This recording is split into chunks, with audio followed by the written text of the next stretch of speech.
Hola, me llamo Juan Carlos Corbera, soy el iniciador y el presidente de la Fundación Educatio Servanda, que es la titular, la promotora de los colegios, de los centros de formación Juan Pablo II, y quiero ahora empezar agradeciendo a la Universidad Francisco de Vitoria, hacer un doble agradecimiento. En primer lugar, la organización de este congreso con este tema, que es la educación del corazón, la educación afectiva, tan importante y tan necesario en nuestros días, y en segundo lugar, pues haberme invitado a participar de mis reflexiones al respecto. Es un tiempo breve, no puede ser de otra manera con este formato, y por eso trataré de dejar algunas ideas encima de la mesa para posteriormente, imagino, pues abrir un debate, un diálogo que creo que es lo más interesante en este formato. Esperando la benevolencia de los filósofos, voy a tratar de hacer en 2 minutos un recorrido filosófico del tratamiento que han tenido los afectos, el mundo de los sentimientos, de las emociones, en la historia de la filosofía. En 2 minutos, por tarea imposible, por lo tanto ya digo que espero la magnanimidad de los filósofos que estén escuchando, ¿no? Si nos retrotaremos a Aristóteles, comprendemos claramente ya que él y toda la tradición que se inició con él comprende a la persona, las dimensiones de la persona, de la voluntad y de la inteligencia, como verdaderamente las que pertenecen a la persona, las que son más propias de la especie humana.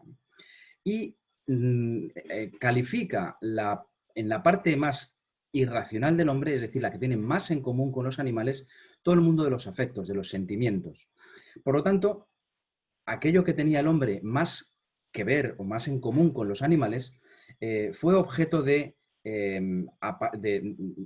desinterés por parte de la filosofía. Era mucho más interesante para los filósofos de la época centrarse en aquello que era específicamente humano, que eran la voluntad y la inteligencia.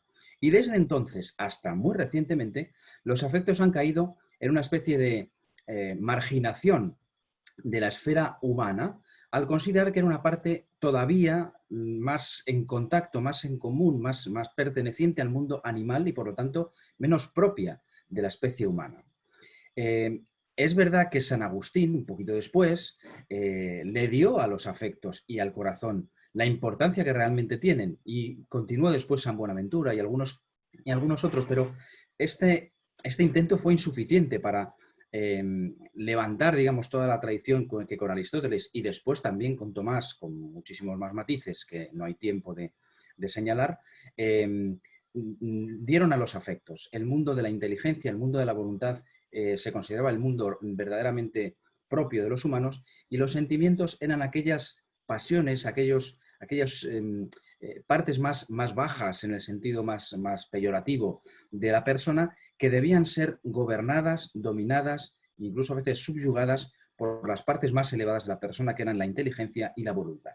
Si uno tenía un sentimiento, tenía que ser rápidamente gobernado hasta el punto de la subyugación, de la anulación, de la amputación de esos sentimientos, porque no formaban parte de la parte más elevada, más espiritual de la persona.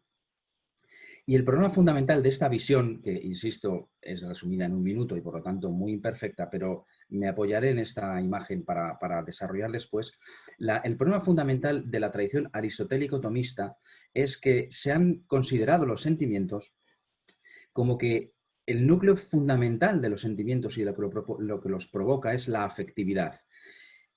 Y hasta que no aparece el mundo de la subjetividad en la filosofía, desde Descartes en adelante, no se han ubicado los sentimientos en la subjetividad de la persona. Es decir, considerar que los sentimientos, las pasiones, las emociones, pertenecían al mundo de las tendencias, que era el mundo que nos unía más a la parte animal, descentró, a mi juicio, y al juicio de toda la filosofía actual, personalista y muchas otras, descentró esta visión integradora de los afectos en la persona. Von Hildebrand, mucho más reciente, dice que en esta tradición aristotélico-tomista se han enfocado los afectos como realidades en sí mismas, desconectadas del objeto que las causa. Voy a leer un texto de él que me parece muy significativo, ¿no? Y muy ilustrativo, de esta desconexión entre el afecto y el elemento que causa el afecto. Dice así con respecto a Dios, un ejemplo sobre la figura de Dios.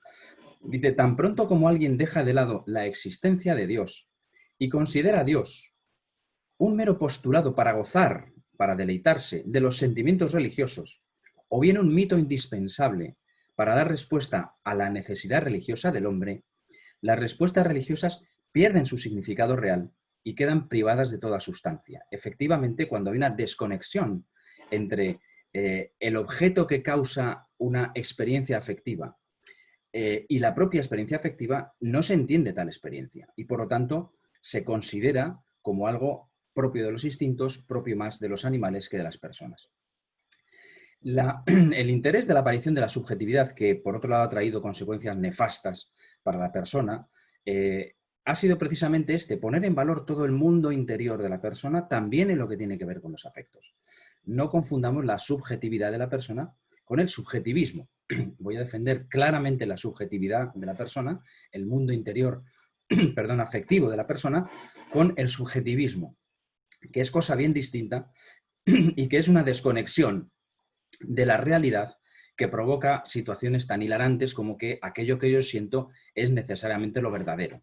Esto es el subjetivismo y todas sus variantes, que hay muchas, y la subjetividad es una vivencia interior de la parte más propia, más íntima de la persona, sin desconexión con la realidad que vive. Juan Pablo II, que aparte de un santo y un magnífico papa, fue un gran filósofo del siglo XX, dijo que es objetivo que el hombre es subjetivo. Es decir, que hay un mundo interior de la persona en lo que se refiere a sus afectos, a sus sentimientos, que no puede ser olvidado ni tenido ni considerado como una parte menos humana que la inteligencia y la voluntad. Voy a ayudarme de un gráfico, espero que funcione, para avanzar un poco más en nuestra exposición, exponiendo un esquema clásico de la persona.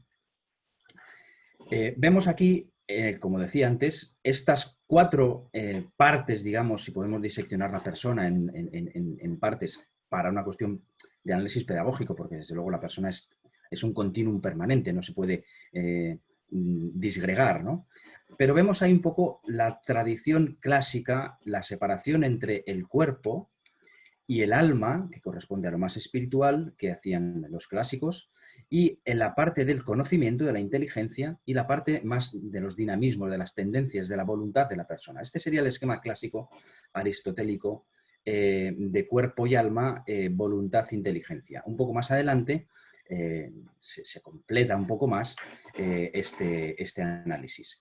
Por lo tanto, en la parte corporal, en la parte más física, tenemos en la nivel de la inteligencia, los sentidos, la comprensión en el nivel más elevado, la afectividad corporal en los dinamismos y la voluntad en la parte más elevada de la persona.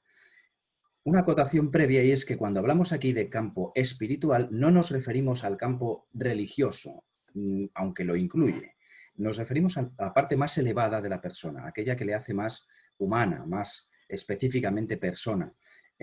Los sentimientos religiosos desde luego están ahí, pero no solo. Por ejemplo, el arrebato que puede sentir alguien cuando escucha una pieza de música.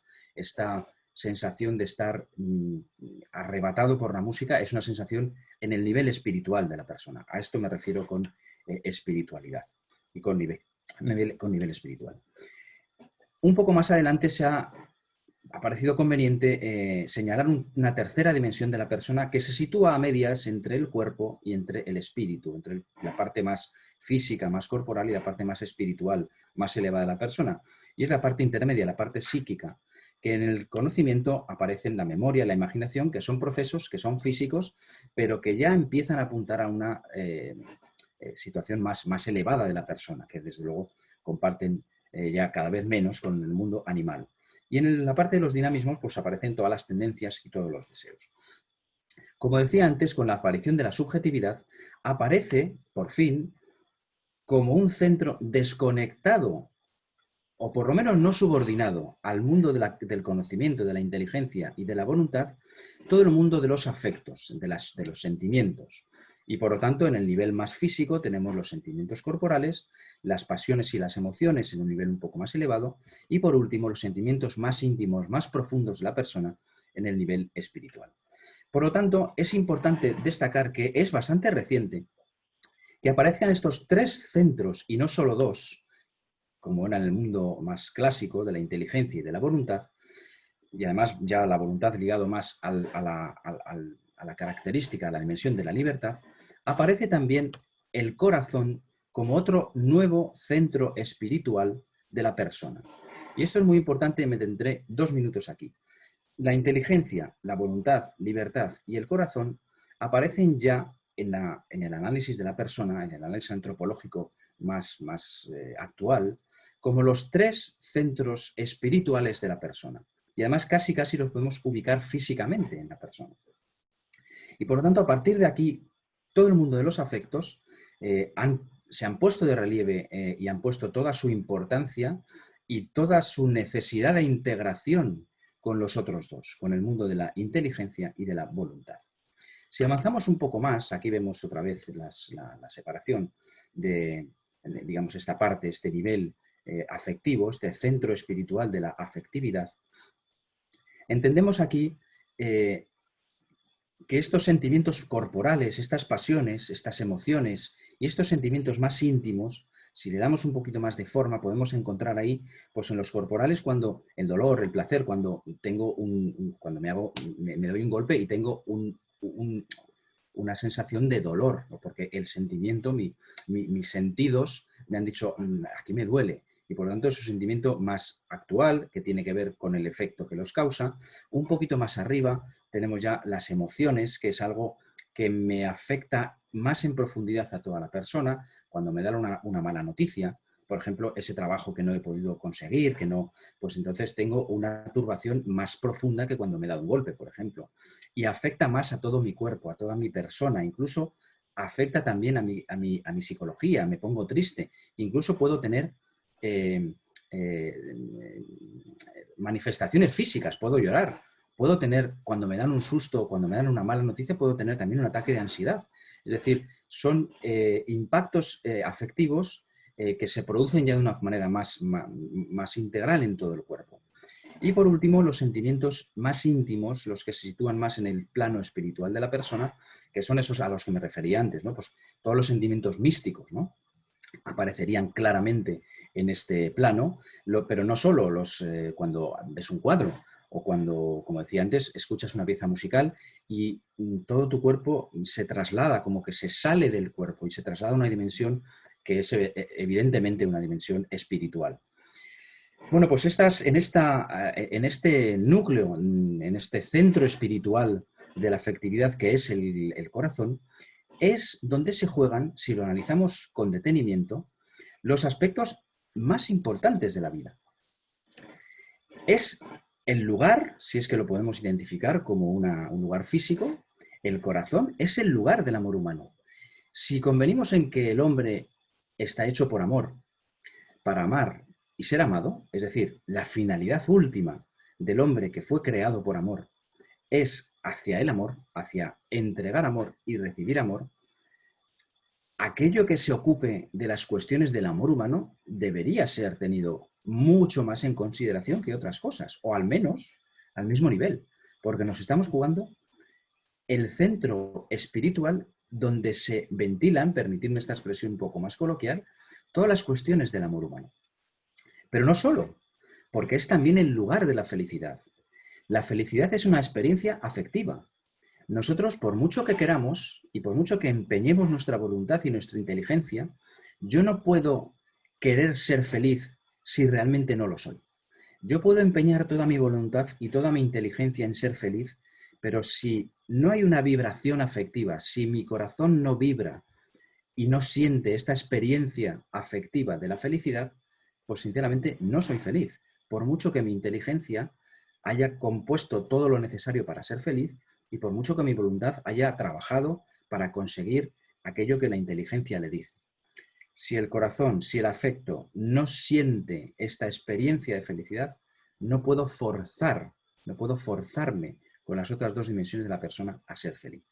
Por lo tanto, Si es el lugar del amor humano y si es el lugar de la felicidad, podemos convenir que es el lugar de mi yo más verdadero, de mi yo más íntimo, de mi yo más profundo. Y efectivamente, si, por ejemplo, nos referimos a la Biblia, encontraremos miles de citas, miles de expresiones en las que se refiere a la persona, cuando habla de la persona en su profundidad, en su más interioridad, se refiere a ella como con su corazón.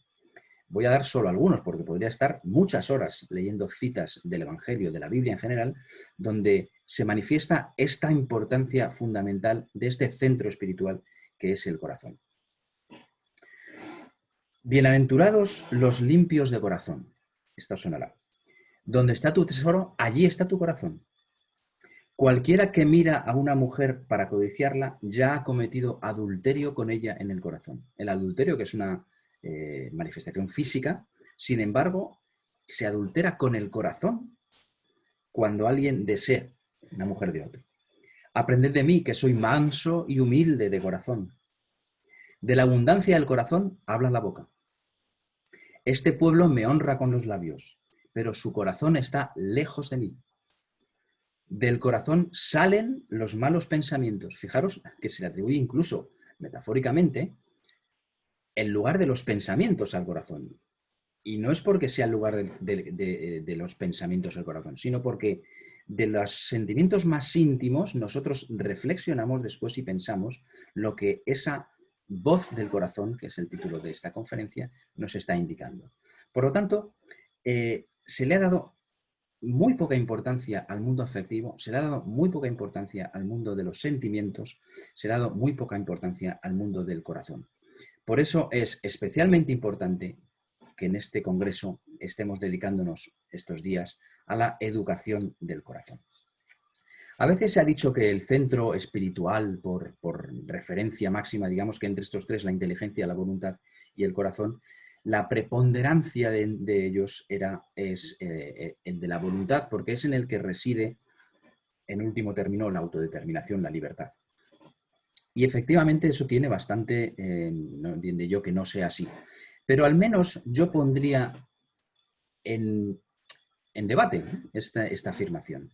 Porque hay algunos aspectos y en algunos temas específicos y concretos en los que no parece ser así. Yo, por ejemplo, puedo forzar mis sentimientos en cierta manera. Yo puedo, por ejemplo, decir, bueno, este ejemplo típico, ¿no? De la madre o del padre que tiene un hijo ya en edad pues, de tener novia y novio, y dice, oye, pero mira, esa chica, ese chico tan majo, que fíjate qué educado es, que fíjate la carrera que tiene, pero bueno, no, pero lo mono o lo mona que es, pero bueno, ¿no te gusta? Y el niño, pues es que no me gusta. Pero bueno, si es que nuestra inteligencia nos está diciendo que es lo mejor para ti. Y a veces nos puede pasar a nosotros mismos. Vemos a una persona, en este caso, ¿no? Pues una mujer, un hombre. Fíjate que es que con nuestra inteligencia, con nuestro razonamiento, comprendemos que una persona buena, que es una persona que tiene, en fin, que es un bien para nosotros. Y movemos a la voluntad para conocer a esa persona. Y la conocemos, si es recíproca la voluntad de la otra o del otro, pero no surge el amor. No podemos forzar al amor. El amor, el corazón, no se somete fácilmente o siempre a nuestra inteligencia y a nuestra voluntad. Si no hay una experiencia afectiva de amor, por mucho que la inteligencia o por mucho que la voluntad quiera que se produzca esa experiencia, puede no producirse. Evidentemente, si no conozco a la chica, no va a surgir nunca el amor. Pero si la conozco, puede no surgir el amor. Pero es que también puede ocurrir en el sentido contrario. Yo resulta que no me he hecho ningún planteamiento, ningún razonamiento para conocer a alguien y, sin embargo, surge el amor con una persona que incluso a veces, racionalmente, no nos convendría. Y puede ocurrir. Podemos enamorarnos de una persona que racionalmente, bueno, es que esta persona no me conviene. Y, sin embargo, ha surgido el amor. Es decir, el amor, la manifestación sentimental del amor, este nivel de la afectividad más elevada de la persona, no está siempre sometida a los criterios de los otros dos centros espirituales, que son la inteligencia y la voluntad. Por lo tanto, si tenemos esto en cuenta, tendremos que corregir, tenemos que concluir que hay una voz del corazón que informa a los otros dos centros espirituales. Que en ocasiones es al revés, que en ocasiones son los otros dos centros espirituales los que informan al corazón y pueden llegar a moverlo. Pero no siempre ocurre así. Por lo tanto, si damos por buena esta teoría, tendríamos que reconocer que hay una voz íntima que habla desde el corazón, que puede ser reconocida como la voz más profunda de la persona y desde luego desde un punto de vista religioso, desde un punto de vista de la fe, se identifica con la voz de Dios. Dios nos habla al corazón, no nos habla a la inteligencia, no nos habla a la voluntad.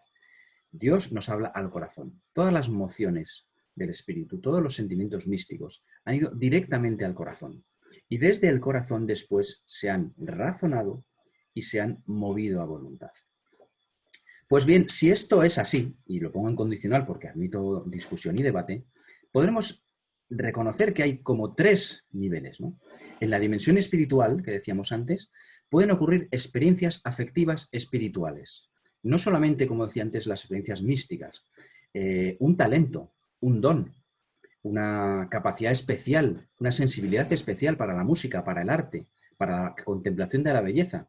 Son talentos, son dones que pertenecen a la esfera afectiva, espiritual de la persona. Si por lo tanto entendemos que hay una voz del corazón interior que ha tenido esta experiencia afectiva y que nos habla, he sentido este cuadro y realmente me ha producido una experiencia que condiciona a toda mi persona a partir de ahora. Esta persona que va, no sé, a un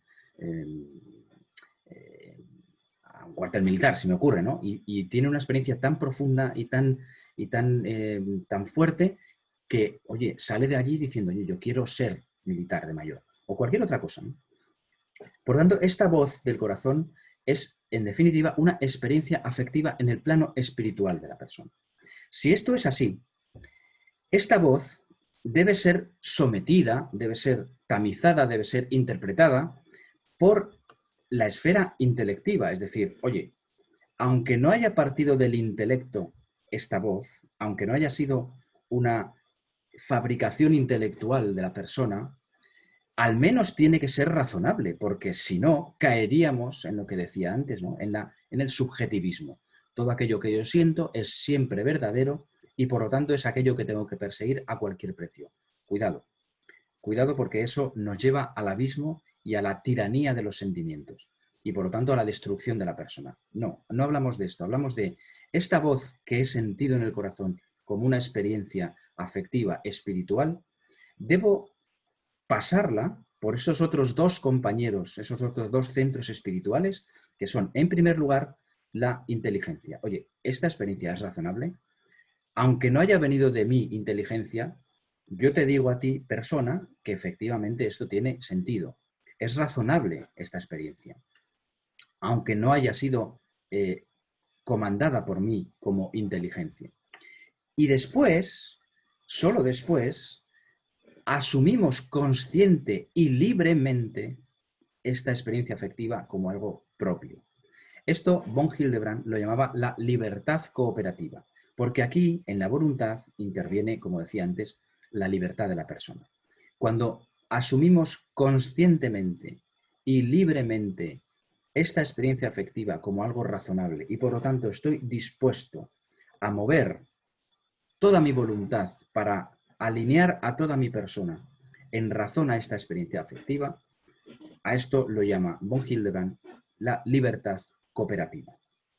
Y claro, esto es muy importante porque de esta suma, de esta cascada de, si queréis, de tamices, aparece en la unión de todas ellas, donde ya la persona está totalmente comprometida, un concepto que es absolutamente necesario de comprender, la autodonación completa.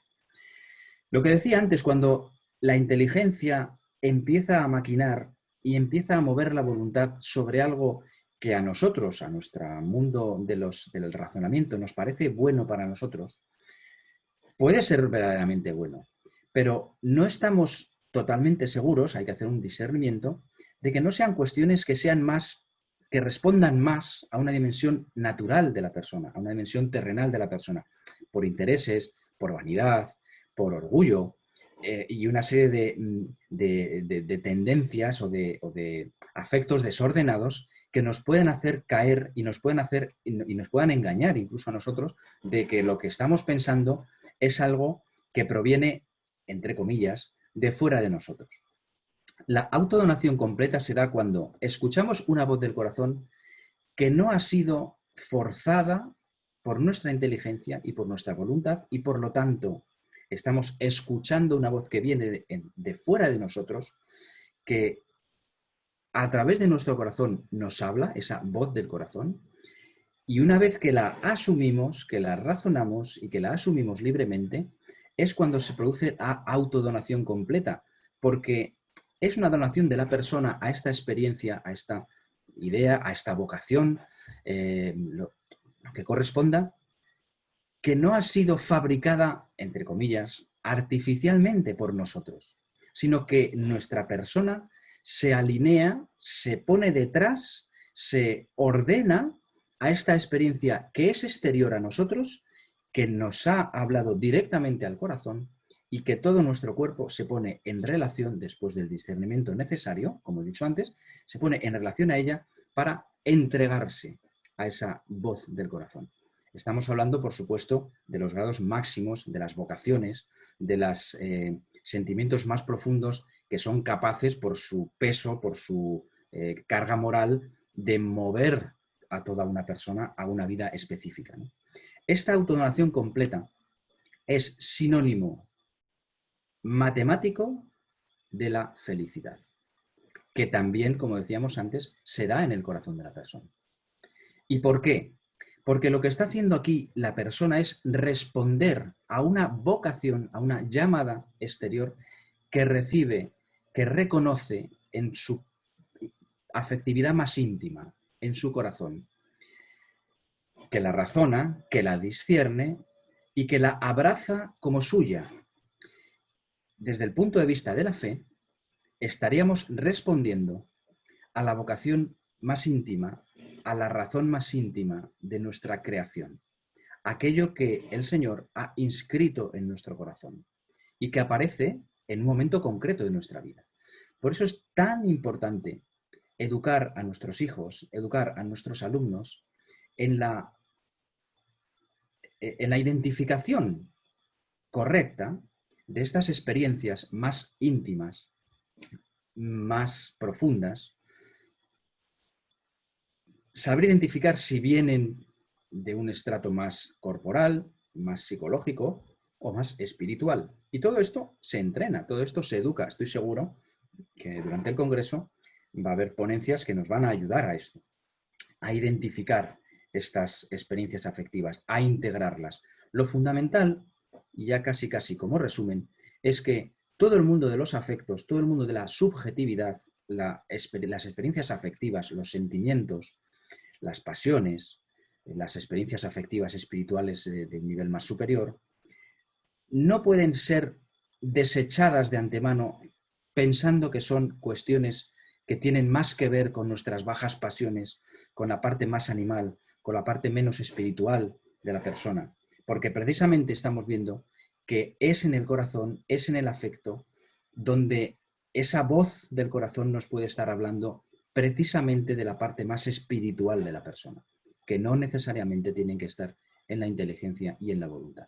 Por lo tanto, lo fundamental es que sepamos integrar, esta palabra es fundamental, nuestros afectos con nuestra inteligencia y con nuestra voluntad. Juan Pablo II, en su tratamiento antropológico, lo que dice es que cuando la persona es capaz de alinear estas tres dimensiones, la persona se integra. Este concepto de integración es la persona se reconstruye. Fruto del pecado original, pues hay una disgregación, hay una descomposición de la persona que durante la vida tiene que tratar, en la medida de lo posible, de reconstruir su naturaleza rota, su naturaleza caída por el pecado. Y por lo tanto, Juan Pablo II dice que cuando estas tres dimensiones, la afectiva, la volitiva y la intelectiva, se alinean, se ponen de acuerdo para llevar una acción, es cuando la persona se integra. Y si no ocurre lo contrario, la persona libremente decide una acción que no pone de acuerdo a su inteligencia, a su voluntad y a sus afectos para la construcción de la persona, entonces la persona se desintegra, se destruye, aunque haya hecho una elección libre. Por lo tanto, esta autodonación completa es cuando realmente recibimos esta voz del corazón, la reconocemos, la razonamos y movemos nuestra voluntad para ponernos de acuerdo. Por ejemplo, todas las vocaciones. Yo quiero ser maestro, ¿no? Pero es que en tu familia resulta que son todos ingenieros y tienes que ser ingeniero. Bueno, ya estamos ahí, la inteligencia, la voluntad, porque hay razones, porque la familia, la tradición, tu padre tiene una empresa de ingeniería, lo que sea. Bueno, pero es que yo lo que siento en mi corazón es que quiero ser docente, que quiero ser maestro.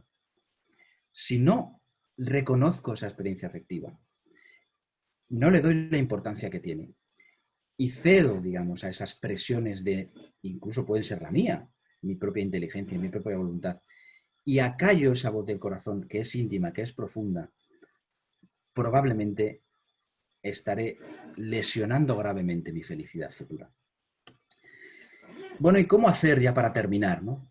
¿Cuál es mi propuesta, ¿no? De este modelo antropológico que además es universal, que integra perfectamente este mundo afectivo, que pone el mundo afectivo en su podium, ¿no? En el lugar que le corresponde en el podium? Pues sin duda ninguna es Jesucristo y muy concretamente todo lo que tiene que ver con el corazón de Jesús. Es un verdadero hombre, por lo tanto a las personas que no tienen fe les puede servir también como modelo, porque fue un hombre real, hay hechos históricos más que demostrados que fue una persona que existió en aquella época y que dio la doctrina que dio y que dio los mensajes que dio. Por lo tanto, a las personas que no tengan fe, la parte humana como verdadero hombre de Jesús puede ser perfectamente válido como modelo de referencia antropológica de una persona equilibrada afectivamente, una persona referente en cuanto a sus afectos, cómo trataba a la samaritana, cómo trataba a la prostituta. Es decir, tenemos una referencia incluso para las personas que no tienen fe. Evidentemente, para los que tenemos fe, que además de verdadero Dios, de verdadero hombre, reconocemos que es verdadero Dios, no puede haber modelo mejor. Todo lo que tiene que ver con la espiritualidad del corazón de Jesús es una referencia antropológica afectiva de primera magnitud para nosotros. Todo lo que tiene que ver con su sagrado corazón, con el modo de ser de su corazón, es para nosotros una referencia, y es la que yo propongo, para tener como modelo de persona, verdadero Dios y verdadero hombre con corazón humano, cómo vivió los afectos, cómo se conmovía el Señor cuando murió Lázaro, cuando lloraba delante de la ciudad viendo su perdición. El Señor se conmovía, o en el huerto de los olivos, tantas veces, ¿no? Por lo tanto, en la Biblia tenemos estos modos de interpretar y de reconocer y de aprender de la espiritualidad del Señor, de la afectividad del Señor, perdón. En primer lugar, escuchar las palabras y las parábolas en las que se manifiesta esta afectividad santa, humana y santa. En segundo lugar, contemplar las acciones y las actitudes de Cristo que revelan esta nueva afectividad santa. Cuando digo nueva afectividad me refiero a esta disociación, a esta digresión que hemos hecho de realmente la comprensión de que el mundo afectivo es tan espiritual como los otros, ¿no? Al menos, ¿no? Y en tercer lugar, meditar los pasajes en los que nuestro Señor revela directamente su Sagrado Corazón. A través de esta herida en el costado, la persona puede entrar en los misterios más profundos del corazón de Jesús. Por lo tanto, esta es la referencia, esta es mi propuesta para aprender afectividad humana. Miremos la afectividad humana del Señor, que también nos enseñará mucho sobre la afectividad divina y sobre el propio corazón del Padre. Bueno, pues esta es mi propuesta en 30 minutos, un poco más. Me despido con una frase de Juan Pablo II, no podía ser de otra manera, tratándose pues, de nuestros centros, es nuestra referencia fundamental, como bien sabéis, y dice lo siguiente: junto al corazón de Cristo, el corazón del hombre aprende a conocer el sentido verdadero y único de su vida y de su destino. Así, sobre las ruinas acumuladas por el odio y la violencia, se podrá construir la tan deseada civilización del amor, que no es otra cosa que el reino del corazón de Cristo. Educar afectivamente a nuestros alumnos, a nuestros hijos, conforme al corazón de Jesús, es la mejor manera de construir la civilización del amor. Muchas gracias por vuestra atención.